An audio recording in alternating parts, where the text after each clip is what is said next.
Hello, friends. Mark Holmes here with my buddy Cowboy Joe Boo, as well as Joe Bear in the house.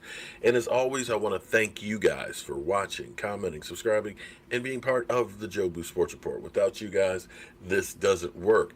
Without you guys, so let's get open for business here and let's wake up the football gods here on this Monday.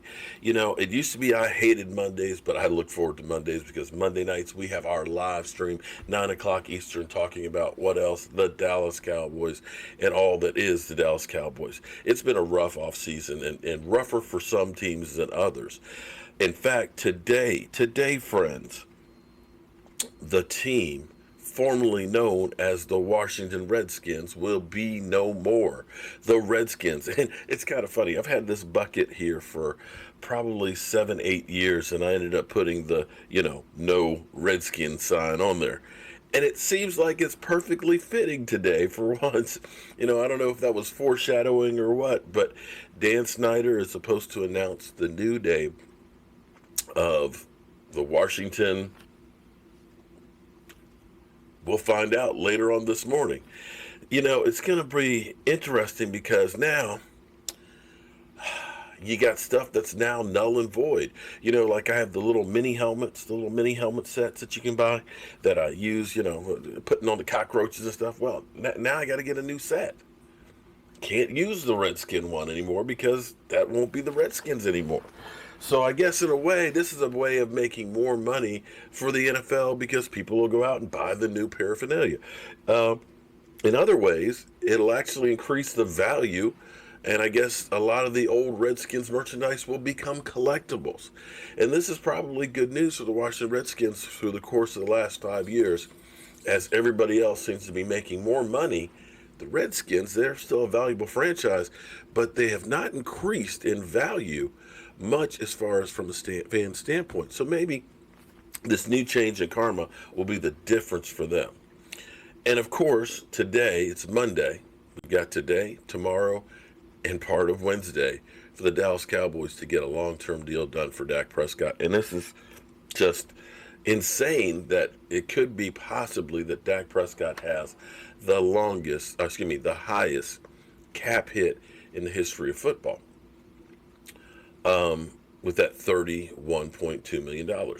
It's almost inconceivable that the Cowboys would figure that this is the wise thing to do, knowing that they could have gotten a long-term deal done probably a year and a half ago and have probably $7, $8 million less a year being spent on the quarterback.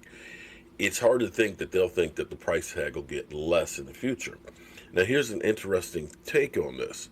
If by chance the Dallas Cowboys decide that after this year, if they don't get a long-term deal done, and they franchise tag him again a second year, Dak Prescott will make more money 2 years than Pat Mahomes will make in the first 3 years of his deal. Let that sink in for a minute. For all that say, yeah, it's great, he's on a franchise tag. Let that sink in for a minute. Pat Mahomes will have to work 3 years to get what Dak Prescott would get under 2 franchise tags. And if you take a look at, say, Kirk Cousins, who for the Washington Redskins, funny how things come full circle, that Kirk Cousins was franchise tagged by the Washington Redskins at $20 million and $24 million, and then was never offered a long-term deal, went to Minnesota, got $88 million guaranteed, then got another $66 million on top of it for a 2-year extension. Kirk Cousins has been paid more money over the last 4 years than anybody else in the NFL, which is crazy. Because as people will go through and say, well, Dak Prescott, he can't be the highest paid quarterback in football, and he wouldn't be with Pat Mahomes' new deal. He can't be that. Well, why is it Kirk Cousins has made more money over the last 4 years than anybody else then? So that argument doesn't hold water. So it is truly crunch time. It is crunch time, and we know that the Dallas Cowboys don't do anything like anybody else. Everybody else gets these things and done out of the way. Cowboys, we still got time. You mean we still got 2 days left? We got plenty of time to get this thing done. Yeah. And apparently, the Cowboys basically have to have a gun to their head in order to do anything because that's the way they do things. I have no idea how this thing's going to turn out. All I know is this.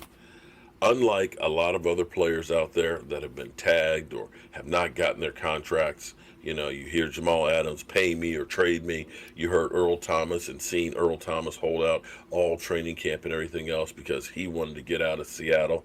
And of course, Seattle's like, nah, we're not going to do that. Of course, they ended up letting him go, getting nothing out of him other than 2 interceptions against the Cowboys and a victory. Dak Prescott just rolls with the punches. He's not going to be a distraction. He'll be here one way or the other. No matter how you treat him, he will be there. And I can guarantee you he will be going out to play lights out because this is basically going to be a contract year again. And Dak Prescott, the one thing you have to understand about him is it doesn't matter what we say or you say or anybody else says. He's going to go out there and be the best he can be. And everybody has always doubted him on every level. He was never thought to be that guy. But somehow, when he got his chance, his opportunity, he always took the bull by the horns and makes believers out of the non-believers. For me, I get motivated by what people tell me can't be done. And maybe that's one of the reasons why I end up getting into some of these hard projects, because people will know somehow, some way, he'll find the way to get the thing done. I literally have done impossible projects. Sometimes I look at it and say, I don't know how the hell I got it done. But that seems to be the mentality of a Dak Prescott. Dak Prescott's going to find a way to get it done. And you and your opinions be damned. He's just going to go out there, he's going to do the work, and he's going to get it done. And regardless of what he gets paid, he will get it done. Now, helping him in that situation here, what a difference 2 years makes. 2 years ago, ESPN ranked the Dallas Cowboys offensive weapons 30th in the NFL. Let me say it again, 30th. Now, of course, as the season started out, not real good for the Cowboys. Of course, they said it was Dak Prescott. First, they said we had the worst, 30th offensive weapons in football. But then when those weapons didn't perform, they said it was Dak Prescott. We get Amari Cooper, of course. Oh, well, now he's got weapons around him. Of course he's going to succeed. Everybody would succeed with weapons around him, although Derek Carr didn't with Amari Cooper. Just putting that out there. Now, today, friends, ESPN 2 years later says the Dallas Cowboys have the 3rd best offensive weapons in the NFL. That's pretty good. Now let's read exactly what they had to say. Let me pull it back up here. The Dallas Cowboys 2019 rank 6th, 2018 rank 30th. How do you go from 30th to 3rd over the course of 2 seasons? Invest. The Dallas Cowboys traded a first-round pick for Amari Cooper, and while the move was widely panned at the time, he ranks 5th in receiving yards and has tied for a league-high 14 touchdowns since he joined up with Dak Prescott and company in 2018. Michael Gallup was the 3rd round pick awaiting his pro debut to start in 2018, but he has emerged as a star after an 1,107-yard campaign. The only 3rd rounder picked to produce more yards in his 2nd season as a pro is Mike Wallace. Wow. Think about that. 3rd round picks to produce more yards than Michael Gallup. There's only one, Mike Wallace. With Gallup coming in ahead of such as T.Y. Hilton, Kenny Galladay, and Terrell Owens, Dallas added to the fold Oklahoma I can't pronounce it. Good player, how about that? CeeDee Lamb, who would be profiled as the number 1 wideout for a handful of teams right now. He's the number 3. So they're saying that if CeeDee Lamb were drafted by, let's say, the Eagles, he would be their number 1 guy on that team. But for the Dallas Cowboys, he's 3rd. It's pretty good. Jerry Jones' team also has Zeke Elliott, who has led the league in rushing yards per game in 3 of his first 4 seasons.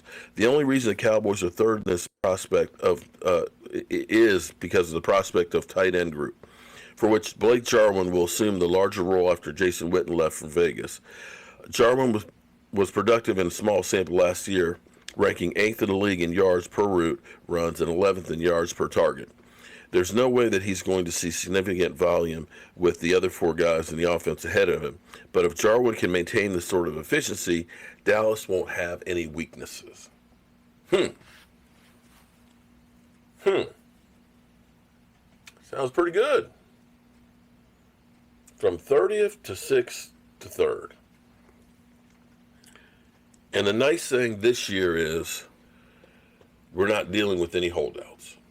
We're not having to hear about Zeke Elliott running around on the sand. And Dak Prescott, well, he eliminated at least the whole conversation about holding out by signing the franchise tag. So that's where we are here Monday, guys. We'll, as soon as we hear what the new name is for the Washington Redskins, we'll definitely be talking about that. We're headed over to work on that bathroom. So I've got to get my behind out of here. But as always, I want to thank you all for watching, commenting, subscribing, and being part of the Joe Boo Sports Report. We will see you guys later on today. Peace out.